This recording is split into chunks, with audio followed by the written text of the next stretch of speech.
Some content or topics discussed could trigger a past anxiety or be sensitive or disturbing to listen to or view. Please view and listen with caution. Welcome back to Walking Tall. This is my favorite project of all. And it's been quite some time since I've been with my two partners, Dr. Vanetta LaRosa and Mr. Todd E11.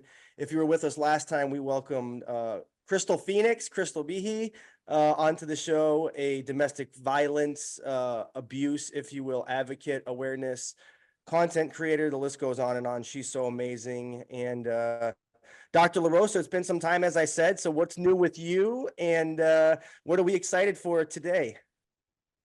Well, nothing much is new. I'm just working and having a great time working and trying to make excuses to see my son who's away at college, who has no time to come home because he's practicing with his two teams. I hope that's what he's really doing at college, right? He is. I know. So I there's go a lot new though. You were telling me earlier you're teaching a whole slew of new courses, right? Like what is that? What's going on with that? Real quick, update us. I've always taught at Long Island University, and they've always had a really great department in behavior analysis.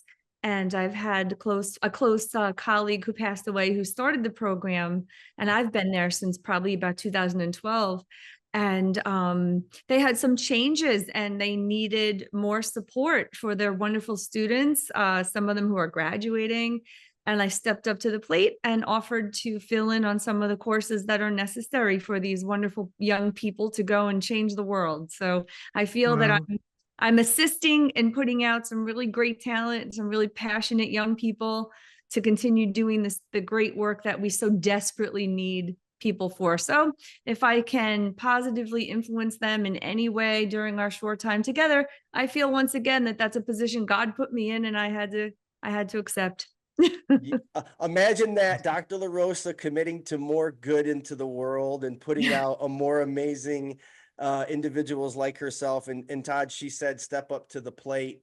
And our guest today is definitely stepping up to the plate. We'll get to a little bit about her in a little bit, but you're busy as can be. I know you're doing so much with I'm Going In and your platform and USA Saw. I mean, the list goes on and on, man. You got your hand in a little bit of everything like Dr. LaRosa. I feel like I was the busiest guy for a long time. Now I feel lazy compared to the both of you. So what's going on with you? Yeah, no, just constant grind, staying positive with everything. And, like Dr. LaRosa said, just trying to make a positive change, be there for people that need help and everything else. So family's good. Everything's super positive.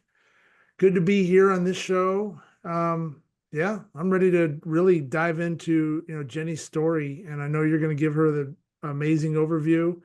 It's been fun watching Dr. LaRosa go through all her stuff too. And I don't know how many times she has to clone herself, but yeah, it's awesome. So yeah, good times. We're all up to a lot, and it's super fun. And the good thing is that we've stuck together and we're still putting out goodness and kindness and mental health awareness and advocacy and vulnerability and approachability into the world. And as I said earlier, Dr. LaRosa, you mentioned stepping up to the plate. We had a curveball thrown at us today, and we're going to hit it out of the park, no doubt. We won't give away who our guest was supposed to be. I kind of made a silly post earlier that it was going to be our first repeat guest. And unfortunately, this person at the last minute had some personal health things to attend to. And so my very first call, I knew they would say yes. And I'm just so excited, as you said, Todd, to have Jenny Thrasher on. I've gotten to know Jenny through social media, more so in learning about mental health and advocacy, and in many ways mimicking what it is we do with Walking Tall and what it is I do personally.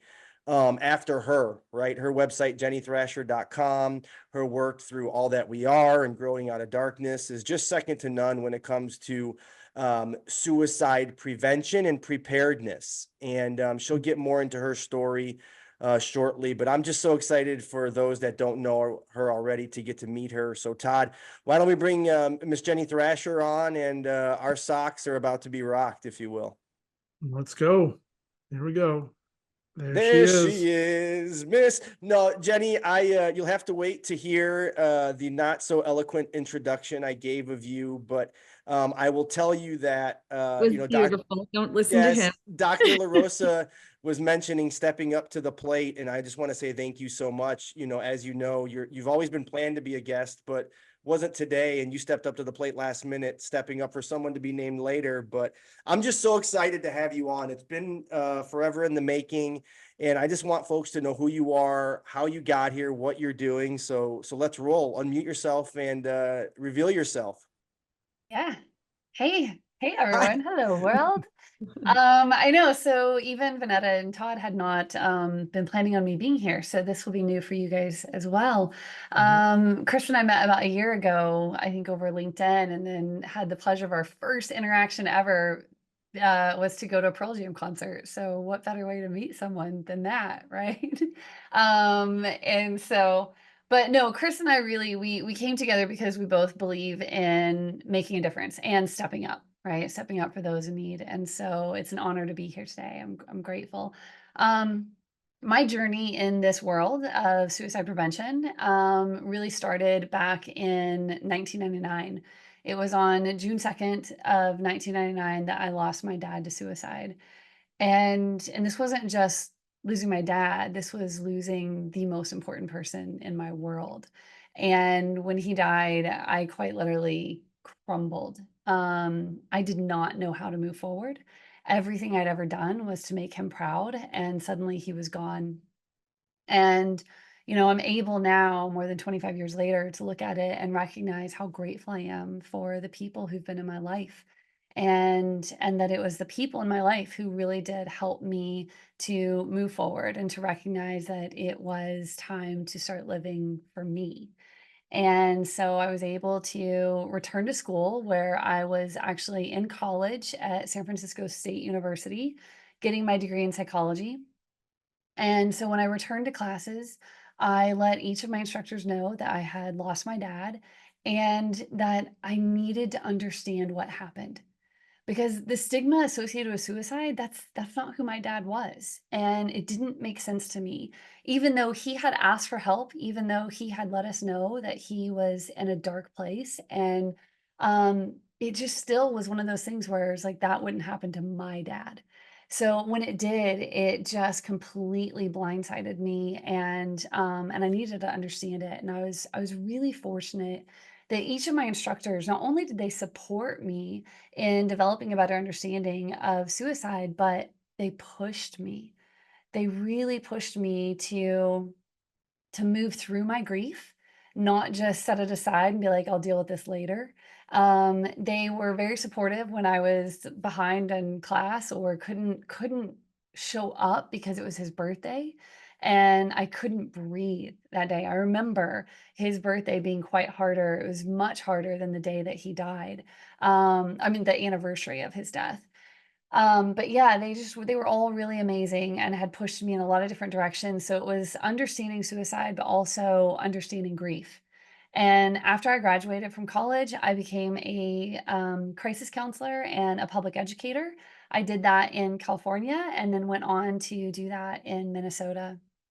About 5 years after my dad died, I had my first daughter. I then went through postpartum depression and became suicidal. And even though this is what I had been trained in two different states and got my degree in, I missed all the warning signs. And for many years, I blamed myself. I thought, well, I was just so bad off that I couldn't do anything to help myself. But now, after doing this work for so long and really changing the way we talk about it and changing the approach to how we navigate it, I can tell you that that doesn't fly with me anymore. I think, it's doing everyone a disservice to say that, well, when you're just that bad, you can't help yourself. What I know now is that understanding the three factors that put someone at risk for suicide, when we understand that, we can intervene on behalf of ourselves and others. But I did just jump way ahead to now. But at the time, what got You me couldn't through it, control yourself, could you? You're I so just get passionate so about. excited. I know. I'm like, okay, yes, you can know my story, but I really want to tell you the tools and things that you can do now. But I will, even in telling you my story, I'll tell you one of the tools, in fact, the tool that saved my life when I was going through postpartum depression and had become suicidal was working with an acupuncturist. After my dad died, I had started having panic attacks. And that is actually what introduced me to acupuncture. And so it took me, oh gosh, it was probably 15 years after my dad died for me to realize that one of the greatest pains of my life, massive heartache that I thought I'd ever go through, ended up being the greatest gift in my life and truly saving my life because it was being introduced to acupuncture after he died, then saved me when I was going through postpartum depression. Um, I then went through many years, so from the age of 19, which was before my dad died, but all the way into my early 30s, I had been diagnosed with 5 different medical health conditions. And so I've navigated a lot of physical, mental, and emotional health challenges. And then along with that was actually helping my daughter navigate her her oh years of challenges with mental health challenges, and so being able to support her in moving from suicidal to thriving. And so I've, as I said, I've reversed 5 medical health conditions, so I've discovered what it means to achieve wellness. But it was really in helping my daughter that I became passionate and understanding what it means to live. That, And so yeah. I told you our socks were going to be rocked, and listen, Jenny, I knew your story, and so I won't give comment quite yet, because I'm biased, but Dr. LaRosa, and hearing Jenny's story for the first time, and knowing how closely, and how close you were with your dad, and how eloquently you've spoken about him, throughout the various shows we've had. I know you're going to get choked up as always, but hearing Jenny's story, and also a little bit of a sneak peek into her passion now and what she's doing about it. Where's your head at? Yes, that's exactly what I was thinking. And, going through multi generations of suicide, it's, thoughts, at least, ideations, and going through grief in and of itself is so complex. And as we've talked about before on the show, people can develop complicated grief. And severe depression. So it's something that transforms a person's entire life just due to the very nature of the grief itself. And then when you add suicide on top of it from someone that you love so dearly and were so close with, you have a whole host of feelings such as guilt and blame and worry for the future that come along with it. So to know that you've been through that very difficult process, you've navigated through it, you've navigated through health issues, and then to see your own child struggling with these issues, there is no greater pain than seeing our children suffer, right? So you have really experienced this from all angles. You're an expert not only in your education and your learning, but your experience. So today, I want to just thank you so much for sharing that with us. We have something to learn from you today.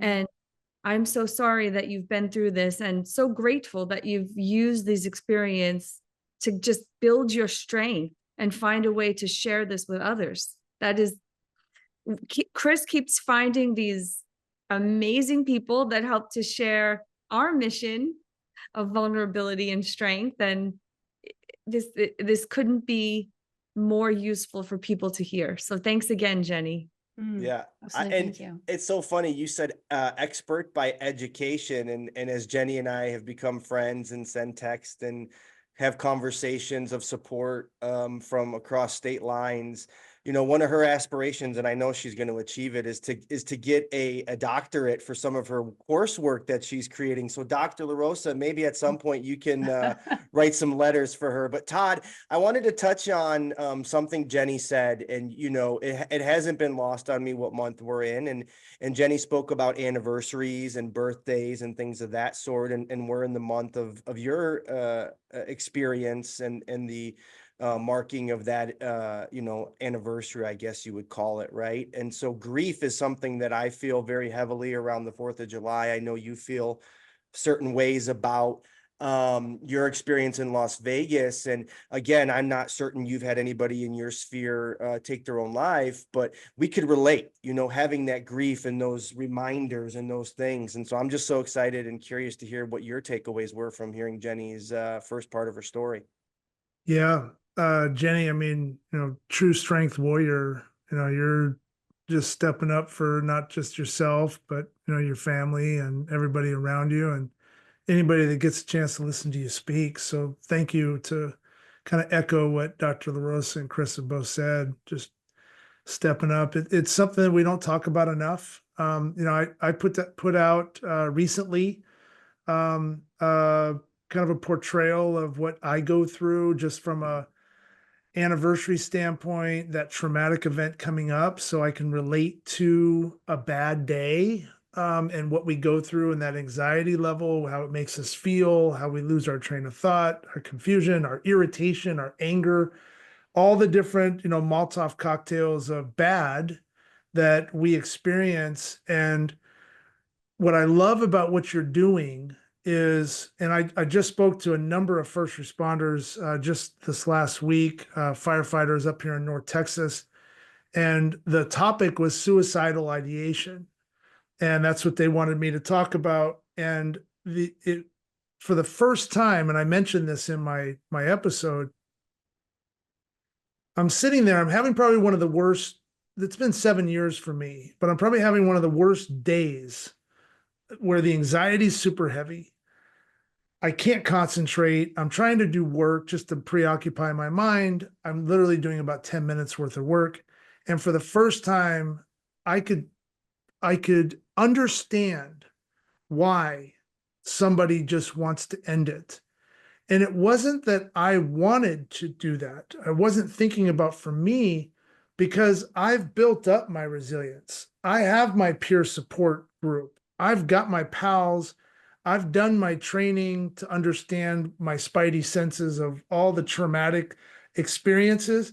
I know how to get out of that, right? But I'm sitting there and I'm like, I can understand if you are not prepared for what's to come, right? If you're not prepared for that, and that's been the, that was the topic with all these first responders that I was speaking with, was they just have this mindset of, okay, yeah, something bad happened. I know you went through it too, but I'm not going to do anything to learn more about how my trauma is literally living with me every single day, right? Mm-hmm. Every night. Why do I have insomnia 30 days before this event, this anniversary, right? And it doesn't have to be such a traumatic, horrible event. It could be a loss of a loved one, whatever that may be. But your story needs to be heard, like echoed from the top of the mountaintops, because it's all about educating those that have been knocked down, to learn all about how the different ways you turn to acupuncture. I turned to EMDR therapy, and I turned to a relatable kind of a PAL network that I could go to. So I called a couple people, I shut my computer, I took a break. I know that I need to step outside into a silent moment. I pray a lot. I'm very faith-based. So I went to what is strong for me to get me back out of this kind of funk mode and into a happy place, my peace, right? Mm-hmm. Mm-hmm. And so I'm really interested to learn more about what you're experiencing in your talks and there's everything else. But so much. I listened, Jenny, I knew it. Like your head just exploded. What I want to say, when I want to say quickly a few things, you know, Todd, you mentioned about preparedness, right? And in my head also, my light bulb went off because literally on one of your million websites, Jenny, is all the work you're doing. It literally says be prepared, Yeah. not scared, right? Yeah. Listen, in the first responder community, as Todd, you and I both know, Jenny, Dr. LaRosa, it's going to happen. It's inevitable, right? But you have to be prepared, not scared. And then the last thing I want to say, Jenny, before we go back, and Todd and Dr. LaRosa, you know, Jenny made a comment how she got to see me in my happy place going to Pearl Jam. But what I want to say is, you know, the person that she's portraying is not a portrayal. It's actually who she is, you know, and I saw firsthand some of the care she gave to perfect strangers over my time with her. You know, the leftovers we brought to the homeless on the corner a time or two. And so you know, she practices what she preaches, and not just in mental health and suicide advocacy, preparedness, etc. It's just every day in life and just being kind to others. So folks, you know, what it is you're seeing in Jenny is really who she is. So now you know why, as Dr. LaRosa said, I love her and all she does. So Jenny, I want to give it back to you because I'm just word diarrhea right now. And I just, you know, I'm not making any sense because I'm so excited. So have at it. No, well, thank you. I often reflect back on our time together, and it wasn't just about Pearl Jam. It was so many incredible moments of meeting strangers and having some really beautiful, some intense interactions, but all of them ended beautifully. So oh, well, first I just want to say both Vanetta and to Todd, you know, my heart is with each of you and the experiences that you've had, and Chris, you know, my heart's with you. Todd, you and I are actually connected a little bit. We never met, but I was in Las Vegas. That was the first talk I ever gave after my book came out. Was I was brought to Las Vegas after the mass shooting there. Oh, wow. And so I actually went around. I gave, it was 4 talks over, I think it was 5 or 6 days that I was there, and then we spent quite a bit of time there on the strip just connecting with people. Mm. I lived in Las Vegas for 2 years, and it has a special place in my heart. I actually think it's one of the most spiritual places I've ever been. Um, yeah, and to be there during that time, and you really got to feel the community that exists, that so many people don't know that special aspect of Las Vegas. You know, you just think of Sin City, but there's so much more to it. And so, Well, well, yeah, thank you for being there for those that needed to hear your message, and yeah. Vegas strong, right? That Absolutely. was I've got my little button. I yeah. still have my pen from being there. Yeah. Wow. And so let me, real quick, some Growing Through Grief. This is the book that brought me out to Las Vegas. So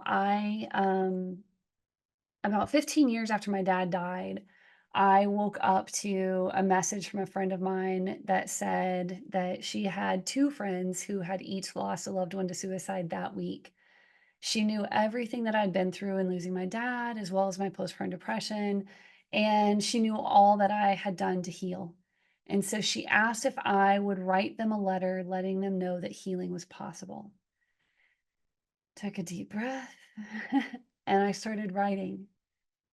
About 2 weeks later, I called her and I said, I haven't forgotten you. I just don't know where to stop writing. And she asked if she could see what I was working on, and I sent it to her, and she called me back and she said, don't stop writing. The world needs to hear this. And so she said, but can I send them what you've sent me so far? And I said, yes. And so in this book, there's a chapter called The Lessons I've Learned, and that was the letter that she sent them from me. But I continued to work on this book for 3 years. And I did it based on my experiences as a person, my own personal experiences, but also in being in this community and going to support groups and working with people and spending so many years researching and trying to understand what causes suicide, understand that how we talk about it matters. It truly matters. And then I never really thought I was writing a book. I just thought at some point, if anything should ever happen to me, I have 2 daughters, And I wanted them to know my story. Without question, they would know who my dad was to me and what I had gone through after he died. And so, for anyone who has gone through any type of loss, whether it was suicide or losing someone to cancer, even if it was job loss, if you've been through any type of trauma, please visit. You can go to jennythrasher.com. And on there, you'll see, I think it's at the bottom of the page, but you can request your own free copy of the book. And we actually send you a physical copy. It's not just a digital copy. In 2025, we will have an audio version that will be coming later. But for anyone who'd like to receive one, as soon as I knew that this was going to be a published book, I started a nonprofit, knowing that I never wanted to profit off of someone's loss. And I just, for me, I have lived all over the country. I've lived internationally. I felt so alone in my pain, so alone in my loss. I mean, my husband didn't understand what I was going through, even though he was there and he watched all of it. And so I just, when I wrote this book and got it published, it was the idea that I wanted people to know that they're not alone and that they shouldn't have to pay to know that they're not alone or that healing is possible. I can't tell you how many events I've been to where the person doing the introduction, like welcoming everyone to the event, and they'll say, well, as you all know, when we lose someone to suicide, this is just a pain you'll never get over. And I just crumble. I crumble and I can feel the room crumble. I have high empathy. Chris can attest to that. And I get drawn to people who are hurting, and he has witnessed that too.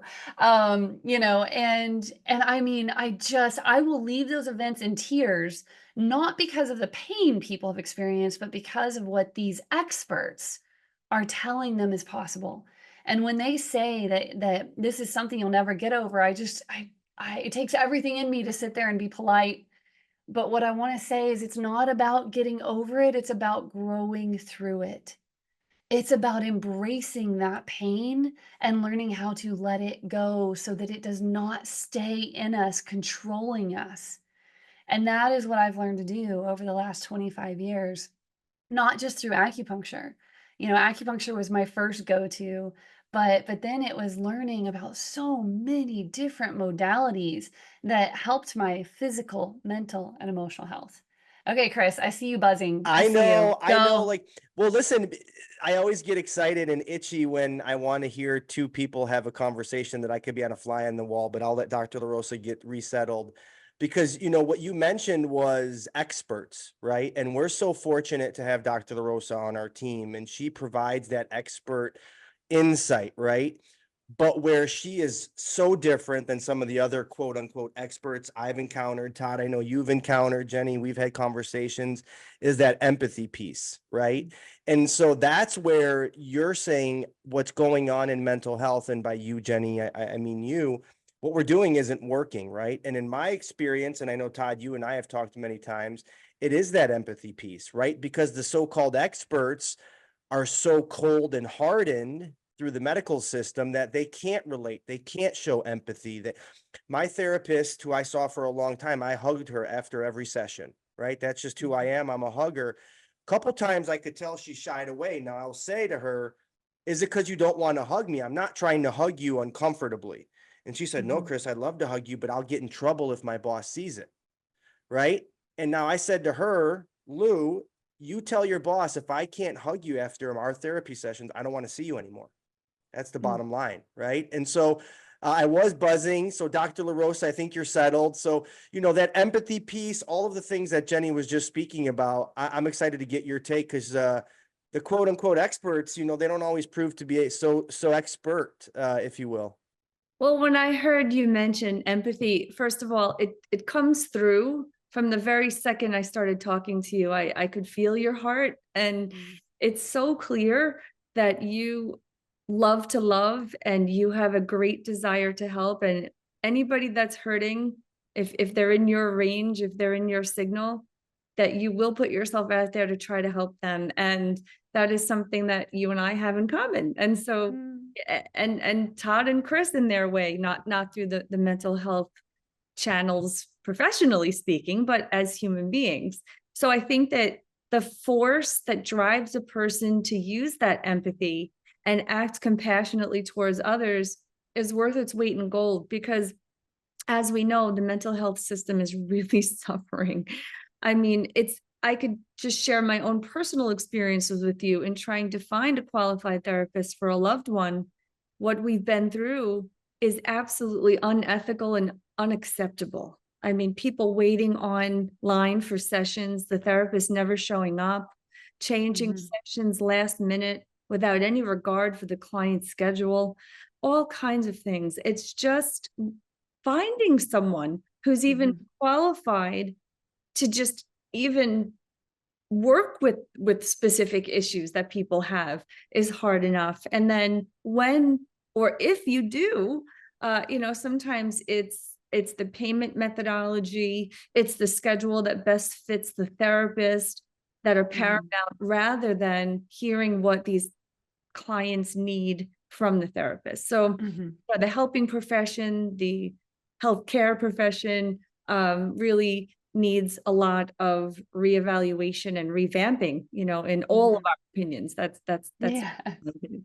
So the work that you are doing, just by giving your book, this resource that you spent 3 years creating, giving it freely to others, is just a sign that there are ways in the world that people can find help and could feel support, even though they can't either find a therapist or afford a therapist, whatever the situation is. There are things out there. And, when we talked about suicide in the past, all of us talked about wanting people just to know they're not alone, and never ever giving up hope, and just one more day, stay in it one more day, and just don't stop searching for that connection to make you feel that you could fight through it. Yeah. Yeah, no, I agree. And since you brought that up, I want to say, because I really do want to give some tools that people can use, if you're listening, and whether you're going through challenges of your own or you're supporting someone through their challenges, is to know that there are 3 factors that put someone at the greatest risk. There's also 3 factors that reduce the risk. And so, can I go through those? Would that be okay? Yeah. Yeah, of Okay. course. All right. So the 3 factors that put someone at the greatest risk of suicide, and these, I did not make these up. I just cleaned them up. We'll say it that way. So Dr. Thomas Joyner, who many people refer to as the godfather of suicide, he's one of the leading researchers in the world of suicide. And I have to look over my notes, because even I've been doing this for years, and I always have to look at the way he wrote it. So he wrote it as acquired capability, thwarted belongingness, and perceived burdensome. Those are 3 things that are very hard to just, you're like, what? So here's how I teach it: extreme distress, isolation, and a shift in belief. Extreme distress is not simply when someone loses their job, experiences a death in the family, or goes through a divorce. Okay. Extreme distress could be arriving late to be on a podcast. It could be, having a heated conversation with someone. It could be road rage. It could be, for our kids, it might be getting a B instead of an A. For my dad, it was getting a bad haircut. Right? So how do we know if someone's going through extreme distress? If it could be anything. The way to know is that they become fixated on the problem, or everything becomes a problem. And especially if this is out of character. I didn't know to look for this. So I didn't realize that the last couple days that I saw my dad before he died, the fact that he kept talking about getting a bad haircut over and over again. My dad had had the same haircut my whole life. He did not look any different. The fact that he was talking about it so much, had I known, would have been an indication to me, like, oh, there's some extreme distress going on here. I didn't know to look for that. Okay. So we want to pay attention to that. Now, one of the ways it'll also show up is that they begin to isolate themselves. Now, there's a difference between people who isolate and people who enjoy spending time alone. My younger daughter, she needs her alone time. Plenty of people during COVID were like, hallelujah, right? They were like, this is the greatest gift ever. I was losing my mind. Okay. I am an external person. I am extroverted. I love being around people. So I was having a very difficult time, but for a lot of people, getting that alone time, that's what recharges them. That's where they go to reset and to process the things that are going on. So we want to look at them and not just say, oh, they're spending time alone, I need to be worried. Okay. What we want to say is, what was their behavior around spending time alone? Did they seem withdrawn, disconnected? One of the most important things to know about isolation is that the most dangerous form of isolation is when a person is surrounded by people and yet that person doesn't believe that they can truly be themselves. They cannot speak up and say what they're thinking or they're feeling or what they'd like to experience out of fear of being judged, ridiculed, or shamed. Now, we may see this a lot actually in the people who we think of as the life of the party, right? The super fun, entertaining individuals in our life. Have you ever noticed that the life of the party is also oftentimes the person who just doesn't show up? So they also kind of get named as the flake, and you don't want to depend on them to show up. Well, through research, what I learned was that individuals who don't show up, the ones that are the life of the party, it's often because they don't feel like they can be themselves, right? If they can't show up as the level 10 personality everyone's expecting them to be, they don't go at all. Because if they show up as a 7, what ends up happening, Chris, you probably have experienced this before, knowing Are you you the way calling I me a do. 10? Are you calling me a 10 You are personality? definitely a 10. So when you show up as less, and what is the response you get? It's, so what's wrong with you? What's the matter? Hey, you're normally so It's much tr- fun. You're normally such a great guy with all your fun, laughter, jokes, da da da. What's wrong with you today? It doesn't feel good. So even if you were a 7, you're going to leave at a 4, right? So they just don't go because they don't want to have to explain why they're not a level 10. So one of the things that I like to encourage people to do is, if you notice someone in your life that may be disconnecting, they might be isolating themselves, rather than saying, hey, what's wrong with you? Or where are you? Why aren't you showing up? Simply say, hey, you want to go grab some coffee? You want to get an ice cream? You want to go see a movie? Do you want to go for a walk? Right? Just check in with them and remind them that you love them always, right? Every aspect of who they are.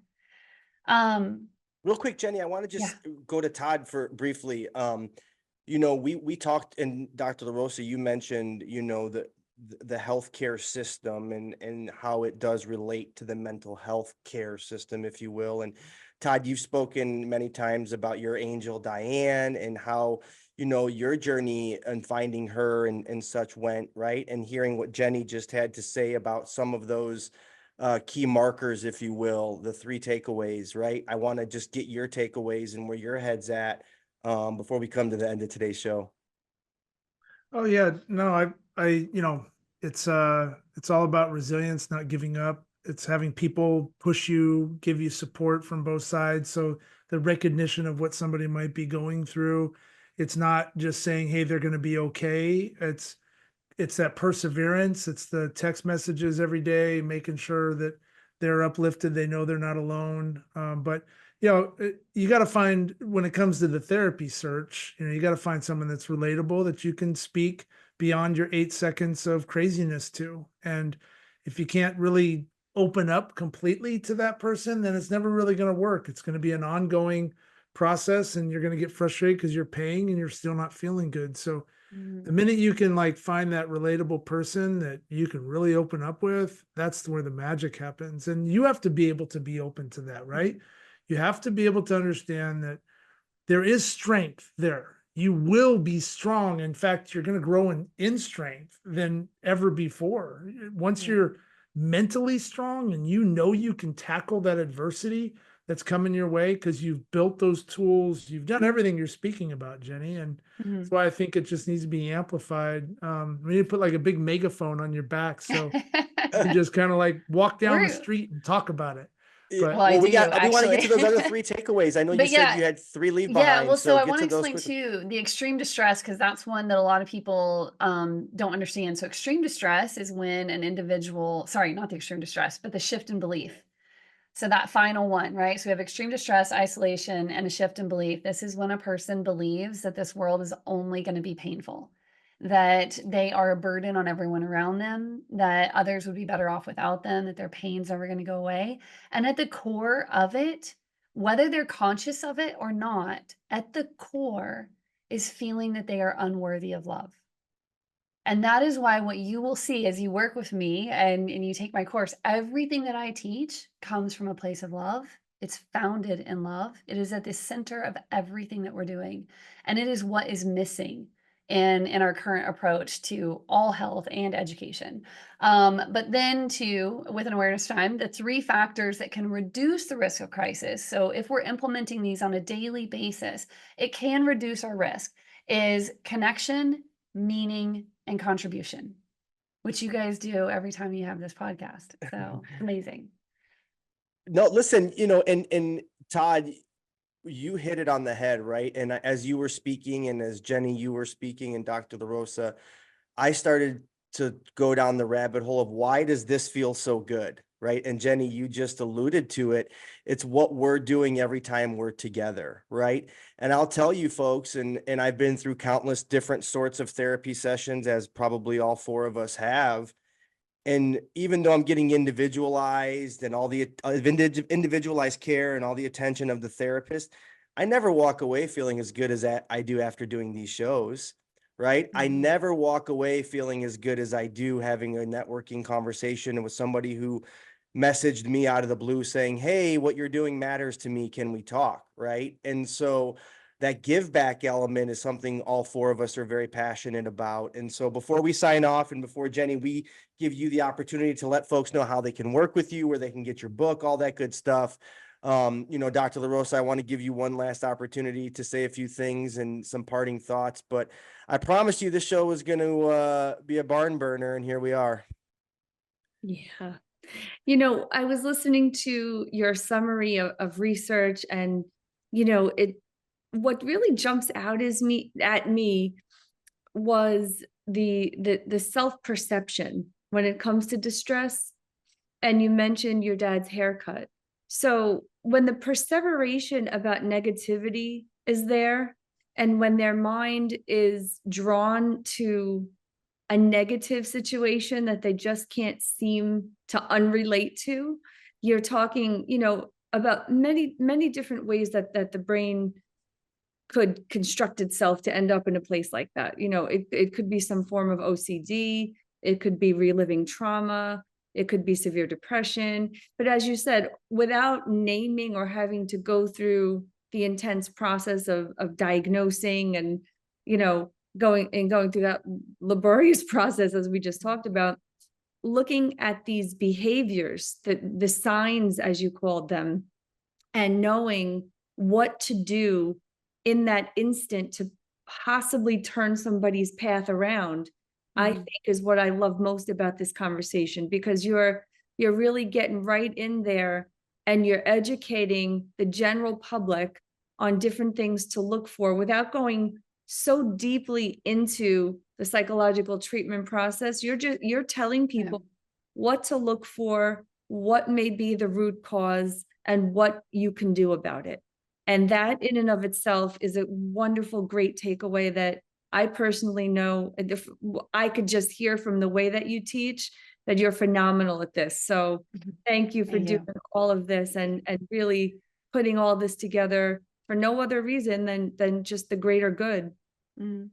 Todd, I don't know about you, but I'm going to steal all those 6 tips in my next speech coming up. So I don't know, Jenny, do we have permission to copyright Yeah, I can infringe? send you guys. I have a beautiful PDF that'll be going on the website soon, but it's not there yet. But I can send you a PDF that actually is kind of our quick guide to different resources and tools that we're teaching through Thrive. So rather than sticking with suicide prevention, which we know isn't working, we have created, I say we, because I couldn't have done it without all of the people I've met over the last 25 years. We've created Thrive Education, right? So we have sex education, we have driver's education, and then suicide prevention. It's like one doesn't fit. All three of them were created to save lives, but only two of them are focused on the desired outcome, which is teaching people how to live safe, healthy, and productive lives. And two of them have continued to evolve and expand over the last 20 plus years, whereas suicide prevention has not. It is focused on the thing that we're scared of, and it has not changed in 25 years. So we are bringing to light Thrive education. And with it, yes, we're helping people understand what it means to thrive. But in order to do that, we need to remove all the fear and uncertainty, the stigma that surrounds suicide. So it really is, it was originally called Suicidal to Thriving was the name of the course in honor of my daughter, because that's how I would describe the process, is that we were able to help her shift from suicidal to thriving. And I said it so much that it became the name. But again, I'm very, very aware that we create what we fixate on. And I really wanted to fixate on thriving. And I wanted to bring something to people that regardless of whether you're a teenager or you're an adult, and whether you're a teacher in the corporate setting, that this was something that all employers would recognize that their employees would benefit from. It will help them to connect with their kids more. It'll help them to connect with each other more. And it allows all of us to just sleep better at night, because we are prepared instead of scared. And think about how many people right now, whether they're having the challenge or they're supporting someone through the challenge, or they're simply existing next to someone going through the challenges because they don't know how to talk about it. You're right. No, Let's change that. and yeah, I'm with you. And you said something, you create what you're fixated on, right? And we've been fixated on walking tall. And I want to get your takeaway before we sign off, our little moniker. But Todd, we're coming short on time here. So I'm always anxious to hear your thoughts. You know that. No, I just want to say thank you, Jenny, for just being the warrior that you are and standing up for those that really need to hear all this. And I love the Thrive concept, taking a negative, putting a positive spin into it, and just steering everything with love. So I'm a huge proponent. That's awesome. So congratulations, and we are definitely fans of yours. So yeah, listen, I'll come back anytime. You guys have another cancellation. Chris, you got my number. I love it. Listen, Jenny, and I'll just say you've been walking tall for 25 years before walking tall was walking tall. So, thank you for all you do for others, all you've done for me, the care, the love, the concern, the friendship, is not gone unnoticed. But, you have known us now for a little bit, and us, I mean, this walking tall concept. I'd love to get your short takeaway, and then let folks know where they could find you, and then we'll go about our day. I think what initially drew me to you when we connected on LinkedIn was the walking tall, because I've had this thing about standing tall. And I was on a different podcast one time where they asked me, what is it if I could do anything, like what makes me feel at my best? And I was like, oh, and I put on my 3-inch heels.